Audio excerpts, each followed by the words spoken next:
Hi function family, welcome back. Let's start our new chapter. Wang ji, जिसकी आंखों में गुस्सा था विंग की बॉडी को देखकर। 18 या 19 साल का बच्चा था विंग, मतलब इतनी कुछ ज़्यादा उसकी एज नहीं थी। इस एज में एक बच्चे के साथ विंग उस फॉरेस्ट में भाग रहा था। उस रात भी विंग को खुद की फिक्र नहीं थी, बल्कि बच्चे की फिक्र थी। युआन ने जैसा वांग जी, सिचेन और कुरैन को बताया है, वांग जी पहले ही उस इंसान से नफरत करने लगा है जिसने विंग को इतनी बुरी तरीके से टॉर्चर किया। लेकिन अब जब उसने रियल में विंग की बॉडी देखी, वो मार्क्स देखे, उसकी नफरत, उसका गुस्सा और उस इंसान को पकड़ के तड़पाने की, उसे भी इतना ब्रूटली टॉर्चर करने की वो ख्वाहिश कुछ ज़्यादा ही बढ़ चुकी थी। विंग की बॉडी को क्लीन करते हुए वांग जी की आंखें तो पूरी तरीके से गुस्से में रेड थी, पर उसके हाथ उतने ही ज़्यादा सॉफ्टली विंग की बॉडी पर मूव कर रहे थे, क्योंकि ऑब्वियसली विंग की बॉडी पर बहुत ज़्यादा ब्रूजेस है, कट्स है, अलग अलग टॉर्चर के मार्क्स है, और उनमें से एक को भी वांग जी हर्ट नहीं होने दे सकता। विंग, जो इन सब चीज़ों से अनजान, बस अपनी आइज़ को टाइटली क्लोज किए हुए था, क्योंकि सिर्फ वो वेट क्लॉथ ही नहीं, बल्कि वांग जी की वो सॉफ्ट फिंगर भी उसे अपनी बॉडी पर कहीं ना कहीं फील हो रही थी। वही विंग ये भी समझ चुका था कि वांग जी उसे बहुत सॉफ्टली क्लीन कर रहा है और इस बात का पूरा ख्याल रख रहा है कि उसे कोई भी दर्द ना हो। विंग को पता नहीं क्यों एक हैप्पीनेस फील हो रही थी। उसके दिल में एक अजीब सी खुशी वो महसूस कर सकता था। सालों गुजर चुके थे ना, ये केयर, ये कंसर्न फील किए, तो उसे ये फीलिंग जो वो कहीं पास्ट में खो सा चुका था, फिर से फील कर कर अजीब भी लग रहा था, पर अच्छा भी लग रहा था। वांग जी, जिसने विंग की फ्रंट बॉडी को अच्छी तरीके से क्लीन कर दिया, एंड देन वो विंग को टर्न होने के लिए उसे उठाने लगा। विंग को सपोर्ट करके उसे बिठाने के बाद वांग जी खुद विंग की बैक साइड पे मूव हुआ और वो विंग की बैक को भी अच्छी तरीके से क्लीन करने लगा। उसके बाद उसने विंग के लेग्स को भी बहुत जेंटली क्लीन किया, पर वांग जी ने विंग के लेग्स को क्लीन करते हुए उसके पैर की मेन बोन, उन पर कुछ मार्क्स देखे। शायद विंग चल ना सके, इसीलिए उस इंसान ने विंग के पैर के मेन बोन को बहुत बुरी तरीके से हिट किया होगा। यही तो रीज़न है कि विंग से ठीक से चलना नहीं हो पा रहा। विंग के पैरों पर लॉन्ग स्टिक्स के मार्क्स थे जो फिलहाल रेड पर्पल हो चुके थे। वांग जी, जो अपने गुस्से का घूंट पी रहा था और विंग की पूरी बॉडी को ठीक से क्लीन कर रहा था, वही विंग जिसे दर्द तो हो रहा था, पर वो उस दर्द को हो सके उतना बेयर करने की कोशिश कर रहा था, क्योंकि वो वीक नहीं हो सकता। मोस्ट इम्पोर्टेंट, इंसान को चोट लगे तो वो किसके पास जाता है? अपने अपनों के पास, जो उसकी केयर करते हैं, जिन्हें वो जानता है। उनके सामने उस इंसान को दर्द बयां करना थोड़ा आसान हो जाता है, ये सोचकर कि ये लोग हमें जानते हैं, पहचानते हैं और हमें समझेंगे, हमारे दर्द को ये समझ पाएंगे। पर विंग के लिए फिलहाल वांग जी बिल्कुल अनजान था, और एक अनजान के सामने अपना दर्द बयां करना, इसका क्या ही फायदा। इसीलिए आइज़ को टाइटली क्लोज किए और अपने हाथों की मुट्ठियों को बेडशीट पर कसकर विंग अपने दर्द को हो सके उतना सहने की कोशिश कर रहा था। वही वांग जी जो फाइनली विंग को क्लीन कर चुका था। उसके बाद वांग जी विंग को फिर से सपोर्ट करके उसे बाहर ला चुका था, जहां ऑलरेडी डाइनिंग टेबल पर कुरैन, सिचेन और युआन तीनों भी उन दोनों का ही इंतज़ार कर रहे थे। युआन ने जैसे ही अपने शियान को देखा था, वो भागते हुए शियान के पास आ गया और उसने शियान के दूसरे हाथ को पकड़ लिया, क्योंकि एक हाथ विंग का वांग जी ने पकड़ के रखा था, वही अपने दूसरे हाथ से उसने विंग का सेकंड साइड शोल्डर होल्ड करके उसे अपना सपोर्ट दे के रखा था। शियान मतलब विंग, जो युआन को देखते ही एक प्यारी सी स्माइल अपने फेस पर लाकर युआन को सहला रहा था। वो सब डाइनिंग टेबल पर बैठ चुके थे। विंग जो बीच में बैठा हुआ था, वही उसके एक साइड में युआन तो दूसरे साइड में वांग जी था। सामने सिचेन और मेन सीट पर कुरैन बैठे हुए थे।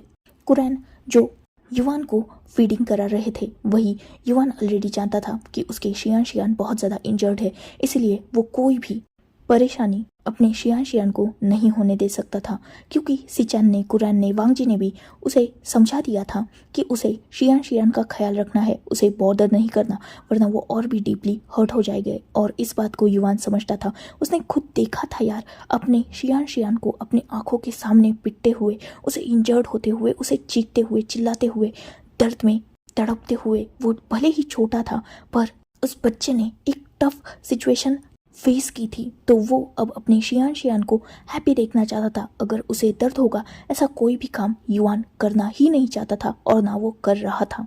जहाँ एक तरफ कुरैन युवान की केयर कर रहे थे, वही दूसरी तरफ उन दोनों का ध्यान, मतलब सिचान और कुरैन का ध्यान कहीं ना कहीं वांगजी की तरफ था, जो विंग की हद से ज़्यादा केयर कर रहा था।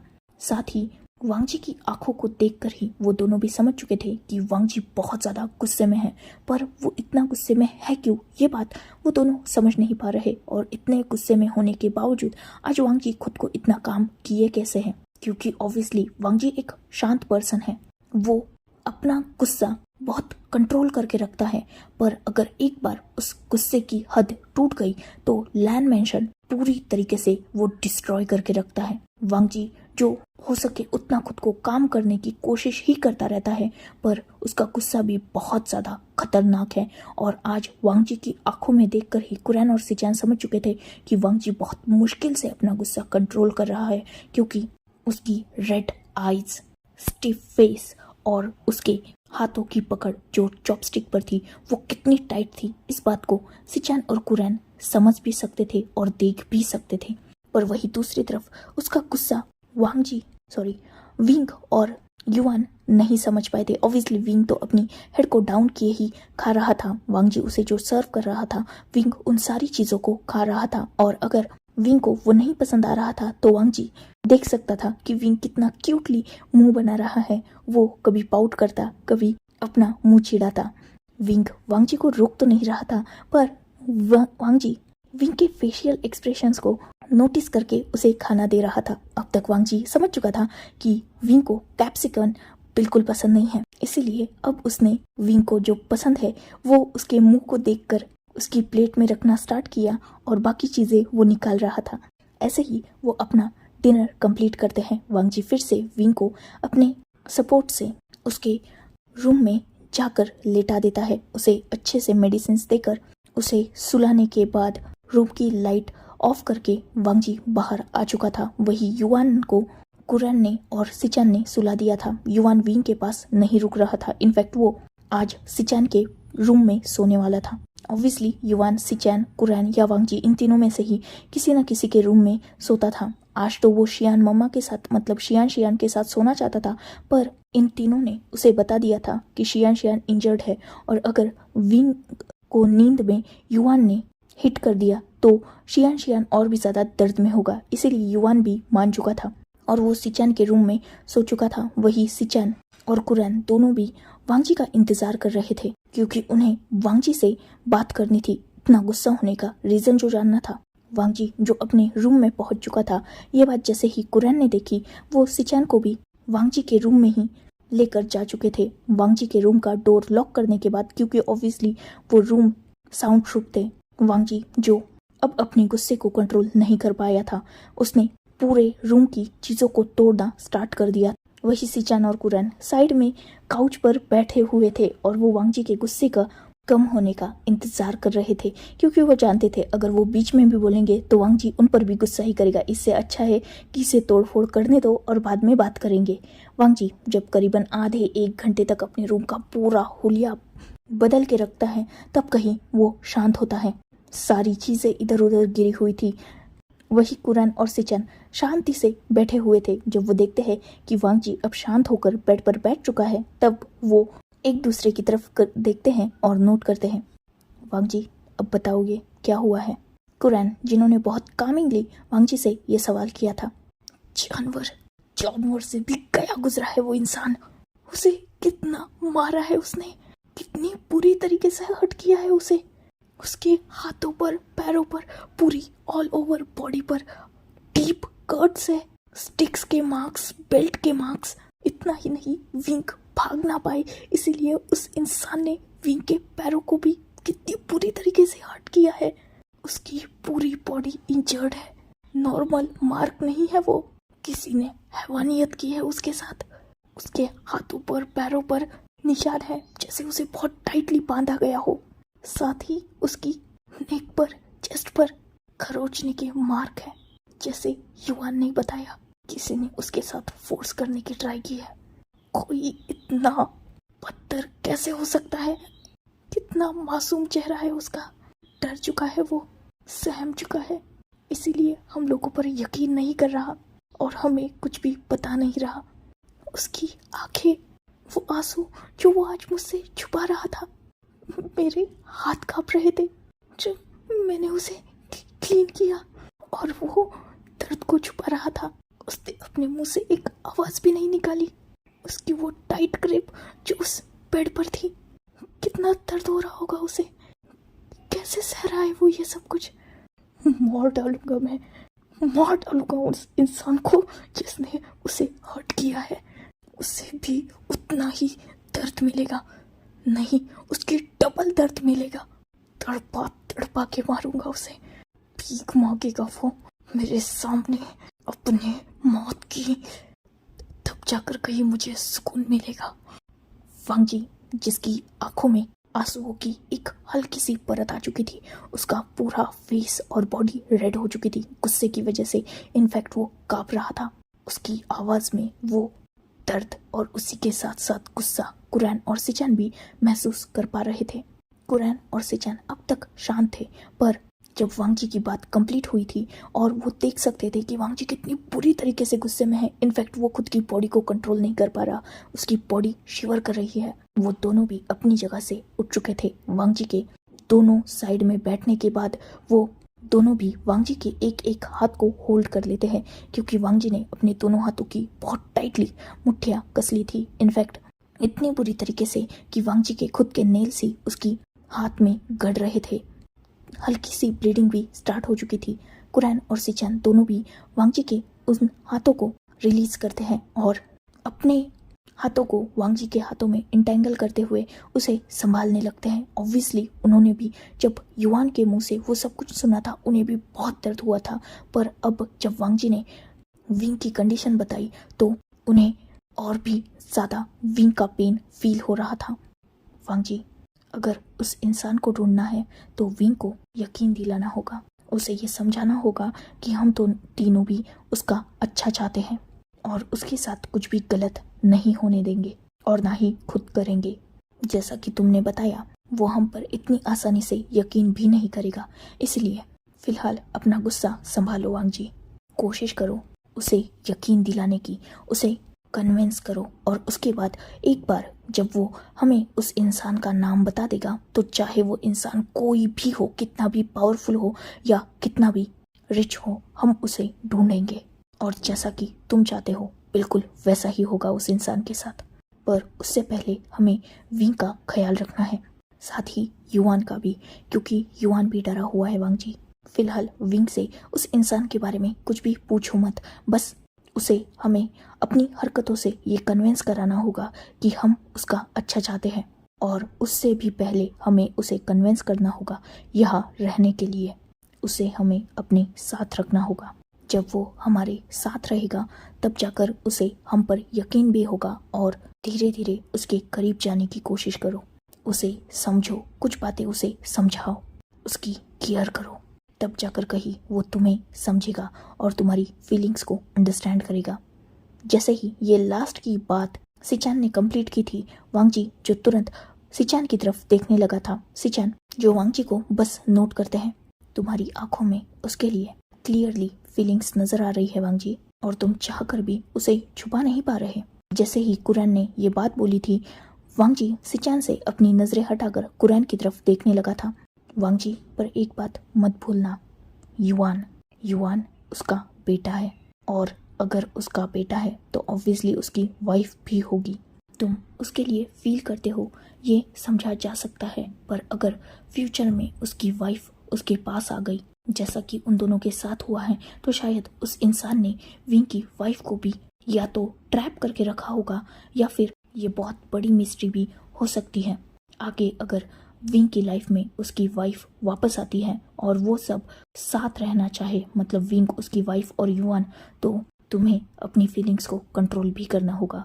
तुम उसे किसी भी तरीके से फोर्स नहीं करोगे। अगर ये वादा तुम हमसे करते हो तो हम इन सब चीज़ों में तुम्हारा साथ देंगे। सिचैन की बात सुनकर वांगजी, जिसकी फिर से पकड़ उन दोनों के हाथ पर टाइट हो चुकी थी, पर फिर भी वांगजी नोट कर चुका था क्योंकि वो भी ऑब्वियसली विंग की खुशी चाहता है। इतने दर्द के बाद विंग भी खुशियाँ डिजर्व करता है। अगर सच में उसकी कोई फैमिली है तो वांगजी उसे उस फैमिली से मिलाकर उसे जाने देगा, पर अगर ऐसा नहीं है तो वांगजी मेक श्योर करेगा कि विंग और युआन उसी के पास रहे। उसे कोई फर्क नहीं पड़ता कि युआन किसका बच्चा है, मतलब वो अगर विंग और उसके पार्टनर का भी बच्चा हुआ तो वांगजी उसे एक्सेप्ट करेगा। वांगजी जिसने यही सोच के रखा था, पर सबसे पहले जैसा कि कुरैन और सिचैन ने कहा, उसे विंग को यकीन दिलाना होगा, जिसमें अब उसके गग और अंकल भी उसकी हेल्प करने वाले हैं, पर उससे पहले उन्हें विंग का भी बैकग्राउंड जानना होगा। यही सोचते हुए वांगजी उन तीनों को बोलता है कि विंग के बारे में सब कुछ पता करे, साथ ही वो खुद भी विंग के बारे में सब कुछ इन्वेस्टिगेट करेगा। वो तीनों भी नोट कर चुके थे। वांगजी को शांत करके सुलाने के बाद सिचैन और कुरैन तीनों भी सो चुके थे। नेक्स्ट डे वांगजी जब उठा था उसने अपने रूम को बिल्कुल क्लीन देखा था। एज यूजुअल उसके गग और अंकल ऑलरेडी इस रूम को क्लीन कराकर बाद में इस रूम से बाहर गए होंगे। वांगजी तुरंत फ्रेश होता है और वो विंग के डोर के बाहर था। विंग का डोर ऑब्वियसली वांगजी ने ही क्लोज किया था और उसने विंग का डोर लॉक नहीं किया था, क्योंकि अगर नाइट में विंग को कुछ होता है तो ऑब्वियसली उसकी आवाज़ वांगजी, कुरैन और सिचैन तक आनी चाहिए। वांगजी रूम का डोर ओपन करके अंदर जा चुका था जहाँ विंग पीसफुली सोया हुआ था। वांगजी के फेस पर एक छोटी सी स्माइल आ चुकी थी। विंग को सोया देखकर वांगजी फिर से रूम का डोर क्लोज करके युआन के रूम की तरफ, मतलब सिचैन के रूम की तरफ निकल चुका था। जैसे ही वो सिचैन के रूम में पहुंचा था उसने देखा कि युआन ऑलरेडी उठ चुका है और वो सिचैन के साथ रेडी हो रहा है। सिचैन जो युआन को रेडी कर रहे थे तो वांगजी सिचैन को खुद रेडी होने का बोलकर युआन की हेल्प कराने लगता है। युआन, सिचैन और वांगजी तीनों भी कुछ देर बाद रूम से बाहर आ चुके थे। विंग, जिसकी रूम से भी कुछ हलचल की आवाज तो आ रही थी, इसलिए वांगजी विंग को चेक करने उसके रूम में पहुंच चुका था, जहां उसने विंग को बेड पर बैठे देखा। वांगजी एक स्वीट स्माइल के साथ विंग को गुड मॉर्निंग विश करते हुए उसके पास पहुंच चुका था। विंग, जो वांगजी के हैप्पी फेस को देखकर एक छोटी सी स्माइल वांगजी को बैक करके युआन की तरफ देख रहा था, जो वांगजी के पीछे से भागते हुए उस रूम में एंटर हुआ था। युआन विंग के पास पहुंचकर उसकी बेड के साइड में बैठ चुका था और वो अपने शियान से बातें कर रहा था। वही विंग भी युआन को हैप्पीली आंसर कर रहा था। कुछ देर बाद युआन को बाहर भेजकर वांगजी विंग की हेल्प कराने में लग चुका था। विंग को अच्छी तरीके से क्लीन करके और उसका मॉर्निंग रूटीन अच्छी तरीके से कंप्लीट कराने के बाद वांगजी आज भी विंग को अपने सपोर्ट से ही डाइनिंग टेबल पर ला चुका था। ब्रेकफास्ट होने के बाद सिचैन और कुरैन तो ऑफिस के लिए निकल चुके थे। वही वांगजी, युआन और विंग तीनों भी लिविंग हॉल में बैठकर एक दूसरे से बातें कर रहे थे। खासकर युआन, जो शियान को बता रहा था कि कैसे उसके रिच गग, हैंडसम गग और ग्रैंडपा उसका ख्याल रखते हैं और वो कितना ज़्यादा खुश है इन तीनों के साथ और ये तीनों भी कितना अच्छे हैं। वही विंग, जो युआन की सारी बातें सुन रहा था, उसे सच में बहुत खुशी हो रही थी युआन को हैप्पी देखकर, क्योंकि उसने बहुत बार युआन को रोते हुए देखा है। आज कितने दिनों बाद उसका युआन फिर से मुस्कुराया है और उसे इस बात की बहुत खुशी है। वो बहुत बार वांगजी को थैंक यू भी कर चुका था युआन का इतना ख्याल रखने के लिए। वही वांगजी, जो बार बार विंग को मना कर रहा था। वांगजी भी विंग से बातें कर रहा था, उसके बारे में जानने की कोशिश कर रहा था बातों ही बातों में। अगर विंग कंफर्टेबल है तो उस सवाल का जवाब वो दे सकता है, अगर वो कंफर्टेबल नहीं है तो उस सवाल को विंग इग्नोर कर देता था और वांगजी भी उस सवाल को दोबारा नहीं पूछता था। ऐसे ही उनका टाइम गुजरता है। वांगजी अच्छी तरीके से विंग और युआन को ना सिर्फ अच्छे से केयर करता है बल्कि उनका लंच उनके स्नैक्स और बाकी सारी चीज़ों का भी ख्याल रखता है, खासकर विंग की मेडिसिन और प्रॉपर रेस्ट का। वांग जी ने खुद विंग को रूम में ले जाकर सुलाया था और वो विंग की प्रॉपर केयर कर रहा था। वहीं दूसरी तरफ कुरैन और सिचैन ऑफिस पहुंचते ही अपने अपने गार्ड्स और बाकी लोगों को काम पर लगा चुके थे विंग और युआन की इंफॉर्मेशन निकालने के लिए। वहीं उन्होंने सबको ये वार्न भी किया था कि इन दोनों के बारे में हो सके उतना सीक्रेटली पता करें, क्योंकि वो किसी भी तरह से ये नहीं चाहते कि उस इंसान तक इनकी खबर पहुंचे और वो फिर से इन्हें हर्ट करने की कोशिश करे। ऐसे ही करीबन 7 दिन बीत चुके थे, पर अब तक ना वांग जी, ना कुरैन और ना सिचैन तीनों को भी इन दोनों के बारे में कुछ भी पता नहीं चला था, जैसे ये दोनों वर्ल्ड में एग्जिस्ट ही नहीं करते। इवन इन दोनों का कहीं भी नाम भी नहीं था। गवर्नमेंट के पास इन दोनों के कोई रिकॉर्ड नहीं थे। ऐसे कैसे हो सकता है? 2 इंसान जो इस दुनिया में एग्जिस्ट करते हैं, इस कंट्री के सिटीजन हैं, पर उनकी कोई भी इंफॉर्मेशन गवर्नमेंट के पास कैसे नहीं है? विंग और युआन दोनों भी उन तीनों के लिए मिस्ट्री बन चुके थे, क्योंकि विंग से अब तक कुरैन, सिचैन और वांग जी तीनों ने भी बहुत बात की थी। बातों बातों में उससे बहुत कुछ जानने की कोशिश की थी, पर विंग इतना इंटेलिजेंट था कि वो हर एक सवाल का जवाब बहुत सोच समझ के दे रहा था। एक भी सवाल का जवाब उसने ऐसा नहीं दिया था कि उसके और युआन के बारे में कुछ हिंट मिल सके। उन्होंने उस फॉरेस्ट के आसपास का एरिया भी अच्छी तरीके से छान मारा था, जिससे अगर वह कुछ क्लू मिले इन दोनों के बारे में, पर वह भी किसी को भी कुछ भी नहीं मिला। पर खैर, जहाँ एक तरफ उन तीनों को इन दोनों के बारे में कोई भी इन्फो नहीं मिल रही थी, वहीं दूसरी तरफ वो तीनों खुश भी थे, क्योंकि विंग बहुत सारी कवर कर चुका था।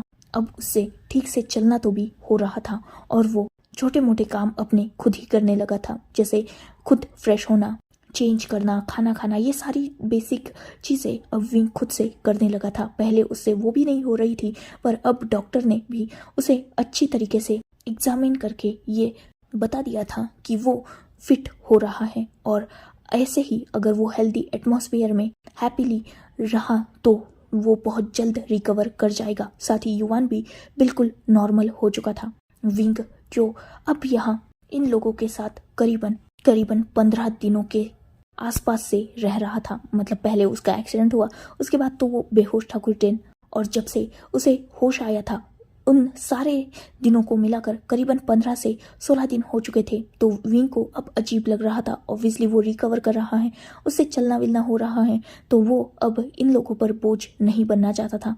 आज डाइनिंग टेबल पर डिनर करते हुए विंग इस बारे में उन तीनों को बोल भी देता है कि वो अब यहाँ से जाना चाहता है और वो अब इन लोगों पर और बोझ बनकर नहीं रह सकता।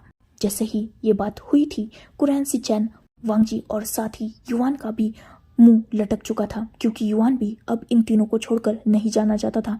पर विंग भी किन्हीं अनजानों के घर पर कब तक रहता, कब तक उन पर बोझ बन के जीता। साथ ही वो जिंदगी भर तो यहाँ नहीं रह सकता ना, उसे इंतजाम करने होंगे अपने भी कुछ। इसलिए वो इन तीनों को अपना हॉस्पिटल बिल भी पूछकर युआन के ट्रीटमेंट का भी सारा एक्सपेंस पूछ रहा था, ताकि उसे इन्हें कितने मनी बैक करने हैं ये भी उसे पता चल सके और वो जल्द से जल्द इन लोगों का सारा मनी वापस करके यहाँ से अपने बच्चे को लेकर जा सके। इस बात पर वो तीनों भी नाराज हो चुके थे। वांग जी जो हद से ज्यादा गुस्सा भी हो रहा था, क्योंकि उसे अब विंग के साथ रहने की आदत हो चुकी थी।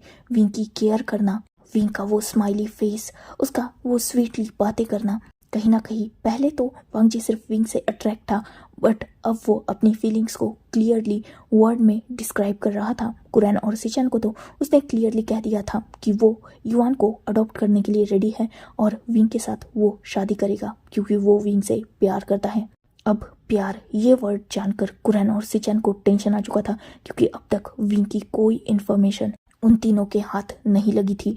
युआन की भी कोई इन्फॉर्मेशन उनके पास नहीं थी, और मोस्ट इम्पॉर्टेंट, लैंस का एक रूल है, वो एक ही बार प्यार और उसी इंसान के साथ शादी करते हैं। और अगर वांग जी क्लियरली प्यार ये नाम दे रहा है, मतलब अब तो विंग के बारे में जानना ही होगा, क्योंकि अब बात सिर्फ विंग या युआन की नहीं रही, अब बात हो रहा चुकी है इसमें वांग जी की भी, क्योंकि वांग जी अब विंग के अलावा किसी और को अपनी लाइफ में एक्सेप्ट नहीं करेगा। उन्हें अब जल्द से जल्द इस मिस्ट्री को सॉल्व करना होगा, यही उनकी माइंड में चल रहा था। साथ ही अब विंग छोड़ के जाने की बात कर रहा है, ये तो उनके लिए बहुत ज़्यादा प्रॉब्लमेटिक बन चुका था, क्योंकि अगर विंग चला गया तो वांग जी उसका क्या होगा। यही सोचते हुए कुरैन, जो तुरंत हड़बड़ाते हुए मना कर चुके थे, वही विंग उनकी तरफ देख रहा था सस्पिशियसली। कुरैन, जो अपने नेफ्यू को लेकर थोड़ा डरे हुए थे और वो अपने डर को छुपा नहीं पा रहे थे। सिचान, जो तुरंत कुरैन के हाथ पर हाथ रख के उन्हें काम डाउन होने के लिए इशारा कर चुका था, और कुरैन की बात को संभालते हुए सिचान अपनी बात को कहना स्टार्ट करते हैं। विंग, फर्स्ट ऑफ ऑल पहले ही तुमसे कह दिया था, पैसों की कोई बात नहीं है। सेकंड, कुछ दिन और यहाँ रुक जाओ। युवान वो खुश है यहाँ, तो कुछ दिनों के लिए उसके लिए यहाँ रुक जाओ। जब तुम पूरी तरीके से ठीक हो जाओगे तब यहाँ से चले जाना, तब हम तुम्हें नहीं रोकेंगे। अभी भी तुम्हें डिस्चार्ज मिले सिर्फ 7 या 8 दिन ही तो हुए हैं, तुम्हारी खुद की इंजरीज भी इतनी हील नहीं हुई, और वैसे भी तुम्हें यहाँ किसी बात की कमी है तो तुम हमें बता सकते हो, हम उसे मैनेज कर देंगे। विंग, जो सिचैन की बातों में कंसर्न समझ सकता था, सिचैन को ऐसी बात नहीं है कि मुझे यह कोई प्रॉब्लम है, पर और कितने दिन मैं आप लोगों के साथ रहूं, मुझे भी अपने बच्चे को लेकर जाना तो होगा ही ना। अब मैं बहुत सा ठीक फील कर रहा हूँ, कोई कहीं नहीं जाएगा, और ये मेरा फाइनल डिसीजन है। जितना तुम खुद को स्ट्रांग और हेल्दी समझ रहे हो, तुम उतने स्ट्रांग और हेल्दी नहीं हो। बिना सपोर्ट के 2 दिन चल क्या लिया? तुम्हें तो ऐसा लग रहा है जैसे तुम सारी दुनिया के लोगों से लड़ सकते हो। अपनी रियलिटी एक बार मिरर में देख लेना। जब अपने शर्ट को ओपन करोगे ना, तो उन घावों को देख लेना जो अभी तक ठीक से भरे तक नहीं है, और इस बॉडी के साथ तुम खुद को तो क्या, युवान को भी प्रोटेक्ट नहीं कर सकते। सेल्फ डिपेंडेंट होना अच्छी बात है, पर कभी कभी लाइफ में दूसरों का सपोर्ट भी लेना चाहिए। और वैसे भी अब तक तुम हमारे साथ हो, तुमने हमारा बिहेव भी देख लिया और अच्छा खासा हमारे साथ वक्त भी स्पेंड कर लिया। अब तक तो तुम्हें समझ में आ जाना चाहिए था कि हम तीनों भी तुम्हारे लिए कोई भी हार्म नहीं है। इनफैक्ट हम तुम्हें प्रोटेक्ट ही कर रहे हैं। जब तक मुझे ये अश्योर नहीं होता कि तुम बिल्कुल ठीक हो चुके हो और अब तुम युवान को प्रोटेक्ट कर सकते हो, तब तक ना तुम कहीं जाओगे ना युवान कहीं जाएगा, और ये फाइनल है, इस पर कोई भी आर्ग्यू नहीं होगा। वांग जी, जिसकी आवाज़ में स्टिफनेस थी, विंग की बात को बीच में ही कट ऑफ करते हुए उसने अपना फैसला सुना दिया था, और वो खुद डाइनिंग टेबल से उठकर गुस्से में रूम की तरफ जा चुका था। वही विंग, जो वांग जी की ये सारी बातें सुनकर शॉक था, उसे आज फर्स्ट टाइम वांग जी की आंखों में खुद के लिए कहीं ना कहीं गुस्सा और एक डिसअपॉइंटमेंट नजर आई थी। विंग, जो वांग जी की कोल्ड आवाज़ सुनकर अपने हेड को डाउन कर चुका था, पर अब वो सिचैन और कुरैन की तरफ अपनी थोड़ा पैनिक नज़रों से देख रहा था, जैसे वो वांग जी की इस हरकत से थोड़ा डर चुका हो। तुरंत सिचैन, जो एक स्माइल के साथ कंफर्ट करते हुए विंग से बोलते हैं, गलत मत समझो उसे, बस वो युवान से और तुमसे थोड़ा अटैच हो चुका है। वैसे बात उसकी गलत नहीं है, तुम अभी भी बहुत ज़्यादा इंजर्ड हो। सिचुएशन को समझने की कोशिश करो और उसके बाद यहाँ से चले जाना। हम तुम्हें ज़्यादा दिन तक रोकेंगे नहीं, पर बस फिलहाल सिचुएशन को समझो विंग। और रही बात पैसों और बाकी सारी चीज़ों की, तो उसके बारे में हम बाद में देख लेंगे। फिलहाल तुम खुद पर और युवान को पर ध्यान दो। विंग, जो अब कुछ भी बोल नहीं पाया, क्योंकि ऑलरेडी वांग जी की कोल्ड वॉइस से और उसकी एंग्री आइज से वो डर चुका था, तो वो बस नोट करके वहाँ से अपना डिनर फिनिश करके युवान को लेकर अपने रूम में जा चुका था। अब युवान विंग के साथ सोता था। वांग जी, जो अपने रूम में जाकर डेस्परेटली इधर से उधर टहल रहा था, क्योंकि वो डर चुका था विंग को खोने से। वो विंग को अपने आप से दूर नहीं जाने देगा, और विंग अभी तक सेफ है या नहीं, इस बात को वांग जी कंफर्म तक नहीं कर पाया है। अभी तक भी वो इंसान खुला घूम रहा है जिसने विंग को और युवान को इतना हर्ट किया, तो वांग जी ऐसे ही कैसे अपने प्यार को खुला छोड़ सकता है जब उस पर अभी भी डेंजर है। तो वो ऐसे ही अपने विंग को आसानी से नहीं छोड़ेगा। यही वांग जी ने सोच लिया था। वही सिचैन और कुरैन फिर से उसके रूम में आकर उसे कंसोल कर रहे थे। वांग जी, सिचैन, कुरैन तीनों भी फिर से विंग के बारे में कुछ बात करते हैं और वो सोने निकल चुके थे। वही विंग भी वांग जी के बारे में ही सोचते हुए सो चुका था। कहीं ना कहीं विंग भी समझ रहा था वांग जी के इंटेंशंस, उसकी केयर, कंसर्न। इन बातों से विंग भी अनजान नहीं था, पर वो यही नहीं चाहता था। वो नहीं चाहता था कि वांग जी किसी भी तरीके से उसको लेकर कुछ गलत फीलिंग्स पाले। इसलिए तो उसने आज जाने की बात कही थी, पर वांग जी ने उसे भी बहुत होशियारी से मना कर दिया। इनफैक्ट होशियारी से नहीं, विंग तो वांग जी के गुस्से से डर चुका है। खैर, नेक्स्ट डे मॉर्निंग फिर से वो तीनों भी ब्रेकफास्ट टेबल पर बैठकर विंग और युवान का इंतजार कर रहे थे। युवान और विंग कुछ देर बाद उन्हें ज्वाइन करते हैं। ब्रेकफास्ट कंप्लीट होने के बाद वो तीनों भी मतलब कुरैन, सिचन और वांग जी ऑफिस के लिए निकलने ही वाले थे, तभी विंग उन तीनों को रोक चुका था। एक्चुअली मुझे कुछ कहना है आप लोगों से। वो तीनों भी अपनी जगह पर बैठकर विंग की तरफ देख रहे थे और उसकी बातों का इंतजार कर रहे थे। वो आप लोगों ने मुझे बताया कि आप तीनों भी बिजनेसमैन हैं और छोटा मोटा बिजनेस करते हैं। मैं भी अब अच्छा खासा रिकवर हो चुका हूँ और ठीक भी हूँ, तो घर पर रहना मुझे अच्छा नहीं लग रहा। तो क्या मैं आपकी थोड़ी बहुत हेल्प कर सकता हूँ? एक्चुअली मुझे भी बिजनेस के बारे में बहुत नॉलेज है। मैंने बिजनेस स्टडी की है और मैं बिजनेस के बहुत सी चीज़ों को जानता हूँ, तो जस्ट हेल्प के लिए। इससे मुझे भी यहाँ थोड़ा कंफर्टेबल फील होगा। अगर आप लोग चाहे तो, ऐसे कुछ फोर्स नहीं है, बट अगर मतलब युवान के लिए भी आपने होम ट्यूटर रख दिया है, तो मैं घर में बोर हो जाता हूँ, तो ऑफिस में बस आपकी थोड़ी बहुत हेल्प कर दूंगा या फिर बस ऐसे ही आपके साथ रहूँगा। इससे मुझे भी थोड़ा अच्छा फील होगा। घर में रह रहकर मैं भी थोड़ा बोर हो चुका हूँ। सिचान और कुरैन विंग की ये बात सुनकर एक दूसरे की तरफ देख ही रहे थे, तभी वांग जी जिसने फैसला सुना भी दिया था। ठीक है, तुम हमारे साथ चलोगे, मेरे पर्सनल असिस्टेंट बनकर तुम वर्क करोगे। तुम्हें जो आता है वो तुम कर सकते हो, नहीं तो मेरे साथ रहोगे। विंग जो वांग जी की तरफ देख रहा था, आपका पर्सनल असिस्टेंट मतलब सीधा पर्सनल असिस्टेंट, ये बहुत ज़्यादा नहीं होगा? अगर हमारे साथ वर्क करना ही है तो मेरे पीए की तौर पर ही वर्क करने को मिलेगा, वरना तुम घर में रह सकते हो। Choice is yours. अगर हाँ होगी तो रेडी हो जाओ। तुम, मैं और युवान पहले शॉपिंग पे जाएंगे क्योंकि तुम्हारे लिए कुछ क्लोथ्स लेने होंगे। इन क्लोथ्स में तुम ऑफिस तो नहीं आ सकते, और अगर नहीं तो मैं, ग और अंकल ऑफिस के लिए निकल रहे हैं। इतना बोलकर वांग जी वहां से जा चुका था। वही विंग शॉकिंगली कुरैन और सिचन की तरफ देख रहा था। कल से वांग जी ने विंग की लाइफ को जैसे कंट्रोल करना स्टार्ट कर दिया हो। ये होगा, ये बोला ना, यही होगा, बस फाइनल। आगे कोई कुछ बोलेगा ही नहीं। इवन विंग तो क्या, सिचन और कुरैन तक वांग जी को कुछ बोल नहीं पा रहे थे। फाइनल हो गया, बस खत्म। वांग जी ने बोल दिया एंड।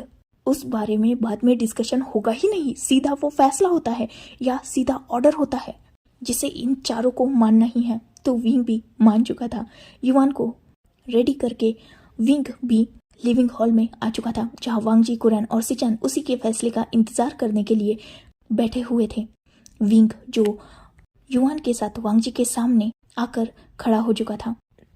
ठीक है, मैं आपके पीए के तौर पर वर्क करूंगा। ओह दैट्स गुड, चलो फिर हम शॉपिंग पे चलते हैं। इतना बोलकर वांग जी ने एक सॉफ्ट स्माइल की थी। ग अंकल आप लोग जाओ, मैं और विंग आपको बाद में ज्वाइन करेंगे। कुरैन और सिचन भी एक स्माइल के साथ नोट करके ऑफिस की तरफ बढ़ चुके थे। वही वांग जी युवान और विंग को लेकर, साथ ही अपने कुछ गार्ड्स को भी लेकर मॉल में पहुंच चुका था। विंग जिसने पहले ही सेफ्टी के लिए अपने और युवान के फेस को कवर करके रखा था ताकि कोई भी ट्रबल ना हो, वही वांग जी भी उन दोनों को कुछ भी नहीं बोल रहा था। वांग जी विंग और युवान के साथ कुछ क्लोथ्स परचेस करने के लिए क्लोथ सेक्शन में जा चुका था। वांग जी जो खुद विंग के लिए क्लोथ्स सिलेक्ट कर रहा था, वही विंग उन क्लोथ्स की प्राइस देख रहा था। ऑब्वियसली वो सारे बहुत ज़्यादा एक्सपेंसिव थे।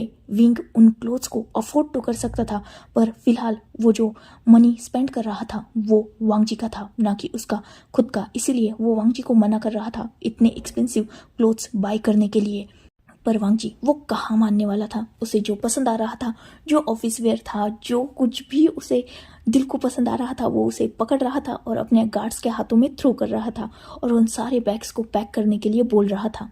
वही सेम उसने युवान के साथ भी किया। युवान तो जो बोल रहा था वो वांग जी उसे परचेस करके बस दे रहा था, चाहे वो टॉयज हो, बुक्स हो, कुछ किड्स आइटम हो, क्लोथ्स हो, जो चाहे वो युवान बस पॉइंट कर रहा था और वांग जी बिना सोचे समझे ये भी नहीं सोच रहा था कि वो चीज युआन के लिए यूजेबल है या नहीं, बस ले रहा था।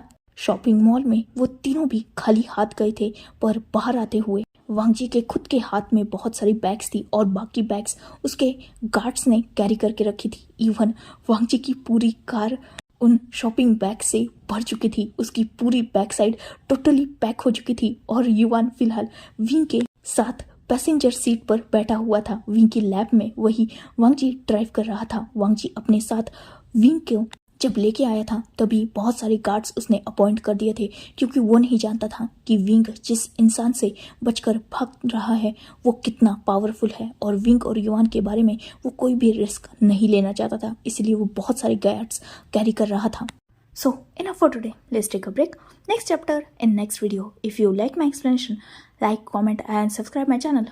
Hopefully you all are enjoying this fan fiction. Goodbye, take care, enjoy your beautiful life.